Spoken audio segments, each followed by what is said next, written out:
सिंह होती है। ये कभी सरहद के इस पार और उस पार में बटी सरजमी की तकलीफ होती है जो मंटो की कहानियों में बयां होती है।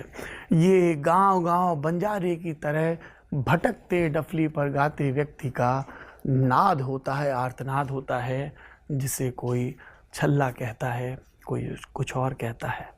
पर इस कहानी में हमेशा गति नहीं है, एक सन्नाटा भी है, क्योंकि कनाडा का एक ऑडिटोरियम है, नवंबर 1984 का महीना है, ऑर्गेनाइज़र है जो खफा रफा दफा सा है, क्योंकि एक बड़ा प्रचारित स्टेज शो कैंसिल होने को है।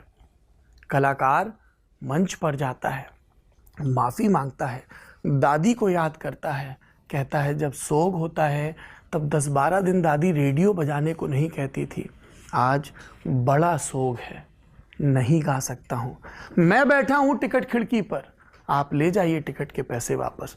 वो सिर्फ कहता नहीं है, बैठता भी है, कोई पैसे वापस लेने नहीं आता, पर आयोजकों का मान अड़ जाता है, मुसीबतें आती रहती हैं, पर कहानी यहाँ ठिठकती नहीं है। एक और शहर, एक और मंजर, एक और बरस और एक तंबू है। तंबू में कलाकार तैयारी कर रहे हैं, बच्चा झांक रहा है, कलाकार देखता है, भीतर बुला लेता है।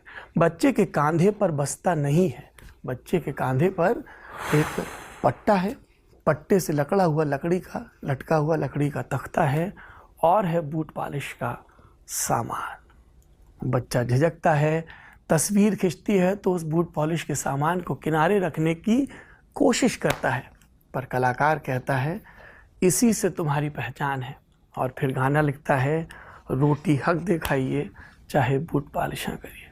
कितनी ही कहानियां हैं जो मैं आपको सुना सकता हूं, लेकिन हम एक बार फिर से सूत्रधार की भूमिका में हैं, क्योंकि आज लल्लन टॉप के इस programme guest in the news room में कमाल के कलाकार, जिन्होंने हमारी आत्मा में उजास भरने का भरपूर काम किया है, जिन्होंने हमें कुछ गुरु मंत्र दिए हैं और उसके लिए सबसे ज़रूरी सबक बताया है कि अपने आप को समर्पित करना पड़ेगा, दास बनना पड़ेगा, और तब आपको असल में व्यक्ति होने का मान समझ में आएगा।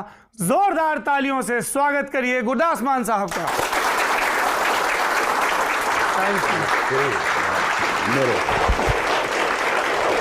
Thank you so much. आपने उड़ा दिया।